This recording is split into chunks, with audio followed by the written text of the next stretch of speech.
Bueno, continuamos acá en Vladimir a la Una con el doctor Omar Mora, expresidente del Tribunal Supremo de Justicia. La constitucionalidad de esta ley de amnistía está en el debate, pero también, bueno, hubo una declaración ya del TCJ con respecto a la ley del Banco Central.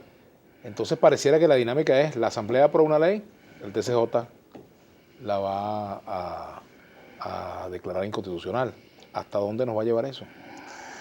Bueno, vamos en primer lugar, con relación a la ley de amnistía, señalar que la Asamblea aprobó una ley de amnistía. Esa facultad nadie discute que está establecida En la Constitución. En la Constitución, el artículo 187, numeral quinto, que le corresponde a la ley, a la Asamblea Nacional, dictar leyes de amnistía. Pero es que la misma Constitución, en su artículo 29, establece un límite. Es decir, no es una potestad absoluta, una potestad relativa. Y el límite es que no se puede generar impunidad creando una ley de amnistía que afecte la violación de derechos humanos o que impliquen algo más grave como son los delitos de lesa humanidad. Ahora, pero para que eso sea así, doctor Mora, en el expediente de un caso tiene que estar señalado que se trata de delitos de lesa humanidad o crimen contra los derechos humanos y habría que empezar por allí, ¿no? No, si en el juicio, si en el proceso de juicio, por ejemplo, si la fiscalía instruyó un expediente o el fiscal y el tribunal está ya procesando el caso, si en ese caso no aparece la acusación, eso no se puede agregar después. Lo que pasa es que el Ministerio Público hace una repetida imputación. Y en el proceso judicial, el juez va a calificar los hechos. Y cuando el juez va a calificar los hechos, tiene que descubrir o analizar el espíritu, propósito y razón de la ley y tipificar el hecho de acuerdo al supuesto concreto en base al supuesto abstracto que está en la norma. Si el supuesto abstracto que está en la norma implica violación de derechos humanos o delitos más graves todavía que afecten a esa humanidad, entonces no hay duda que el delito es contra los derechos humanos, el delito puede implicar lesa humanidad. Fíjese, en esta ley están unidos, la amnistía viene de amnesia, del griego. De olvido. Es decir, olvido. Tiene un efecto hacia el futuro y hacia el pasado, es decir, stun y snun, que es un término latino que se usa en el derecho. En dos palabras, la persona no fue responsable de nada, sea un homicidio, sea lesiones graves, sea lesiones gravísimas, sea otro tipo de delito asociado.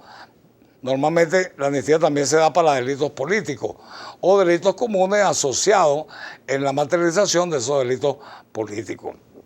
Pero técnicamente hablando y doctrinariamente hablando, la amnistía no es para delitos comunes o para delitos de una naturaleza que no tiene nada que ver con la política. Entonces, por ejemplo, en esta ley no solamente se está dando amnistía para personas que pudieran estar involucradas en hechos cuyo, aunque no sean políticos, a lo mejor hay un móvil político ulterior.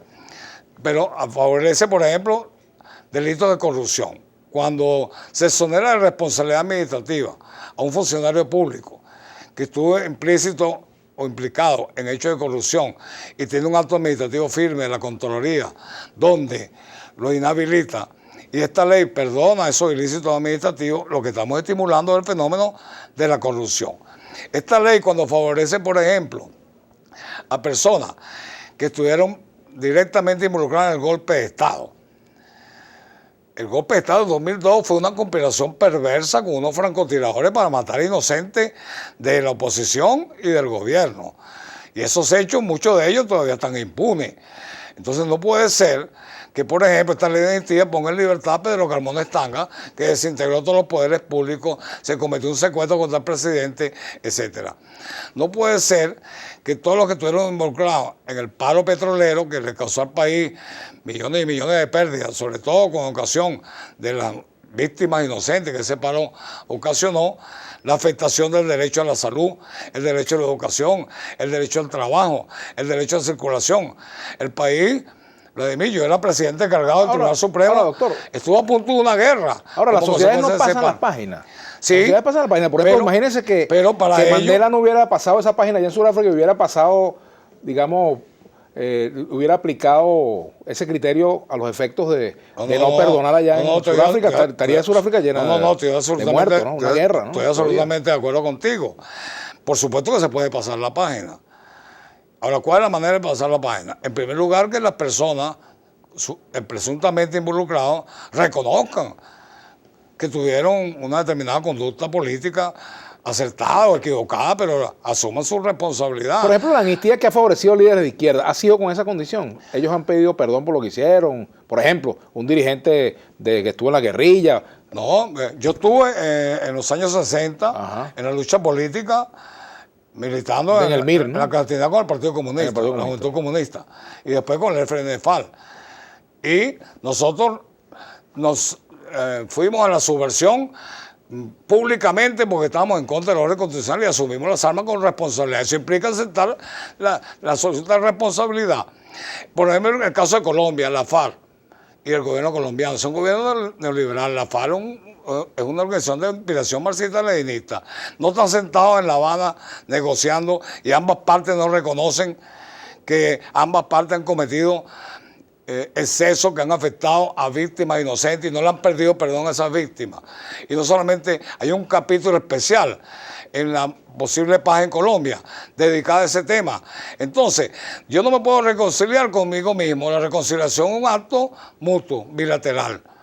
Por ejemplo, si una pareja se ha separado y se reconcilia, se extingue la separación de cuerpos legalmente y no se convierte en divorcio. Entonces, la reconciliación, claro que es posible. El gobierno y la oposición deben utilizar el diálogo político para resolver los grandes problemas nacionales. Fíjate ahora, pero por ejemplo, si el gobierno no está de acuerdo, por ejemplo, y la Asamblea tiene facultad de dictar una ley de amnistía, bueno, ¿por qué la Asamblea no la puede dictar? La puede dictar perfectamente, siempre y cuando no implique de una u otra manera la vulneración del artículo 29 de la Constitución que le acabo de mencionar. Ese es un límite. De tal manera que la ley de amnistía, en mi opinión, pudiera generarse hacia el futuro. Ahora, toda esta ley es impugnable, o sea, no tiene esa ley nada recuperable, nada reivindicable. Ella se inspira, ella se inspira en la exposición de motivos. Invocan al Papa Francisco, ¿no? Y dice, no hay que tener miedo a la paz, a la convivencia, al diálogo. Bueno, si eso es verdad, si esta voluntad política es verdad, yo creo que es el momento que tanto la oposición como el gobierno se pongan de acuerdo en un diálogo o en una negociación, manteniendo cada quien sus principios. El país tiene dos grandes problemas urgentes. Es el problema de la economía, la crisis económica y el problema de la inseguridad.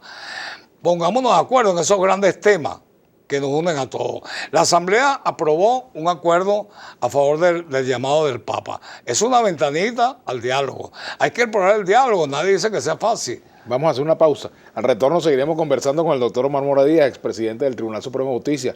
Y recuerden, pueden escribirnos a través de nuestras redes sociales, @VladimirAlauna_GB, tanto en Twitter como en Instagram.